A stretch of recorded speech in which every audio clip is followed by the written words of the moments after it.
ರಾಘವೇಂದ್ರ ತೀರ್ಥರಾದರೆ ಇಲ್ಲೊಂದು ಪರಿಮಳ ತೀರ್ಥ.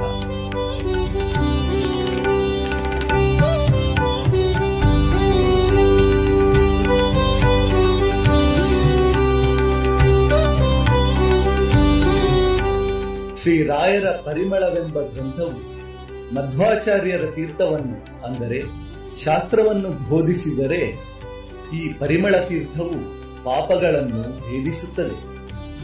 ಅಂದರೆ ಕೇವಲ ಇದರ ದರ್ಶನ ಮಾತ್ರದಿಂದಲೇ ನಮ್ಮ ಸಕಲ ಪಾಪಗಳು ಪರಿಹಾರವಾಗಿ ಪುಣ್ಯ ಪ್ರಾಪ್ತಿಯಾಗುತ್ತದೆ. ಅಂಥದ್ದೊಂದು ಪರಿಮಳ ತೀರ್ಥ ಅಂದರೆ ಪುಷ್ಕರಣಿಯನ್ನು ಭಕ್ತರೊಬ್ಬರು ಬಹುಕೋಟಿ ಮೌಲ್ಯದಿಂದ ನಿರ್ಮಾಣ ಮಾಡಿಸಿ ಶ್ರೀ ಗುರು ಸಾರ್ವಭೌಮರ 354ನೇ ಆರಾಧನೆಯ ನಿಮಿತ್ತ ದಿನಾಂಕ 9/8/2025 ಪೀಠಾಧಿಪತಿಗಳಾದ ಪರಮ ಪೂಜ್ಯ ಶ್ರೀ ಶ್ರೀ ಸುಬುಧೇಂದ್ರ ತೀರ್ಥ ಶ್ರೀಪಾದಂಗಳವರು ತಮ್ಮ ಅಮೃತ ಹಸ್ತಗಳಿಂದ ಉದ್ಘಾಟನೆಗೊಳಿಸಲಿದ್ದಾರೆ.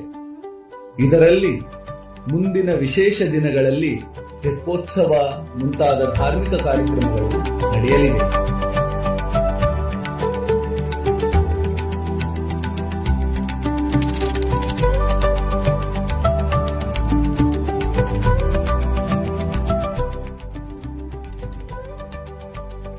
ಬನ್ನಿ, ತೆಪ್ಪೋತ್ಸವದಲ್ಲಿ ವಿರಾಜಮಾನರಾದ ರಾಯರನ್ನು ಕಣ್ತುಂಬಿಕೊಳ್ಳೋಣ. ಬನ್ನಿ, ರಾಯರ ಆರಾಧನೆಯಲ್ಲಿ ಪಾಲ್ಗೊಂಡು ಹರಿವಾಯು ಗುರುಗಳ ಅನುಗ್ರಹಕ್ಕೆ ಪಾತ್ರರಾಗೋಣ. ಗುರು ರಾಘವೇಂದ್ರ.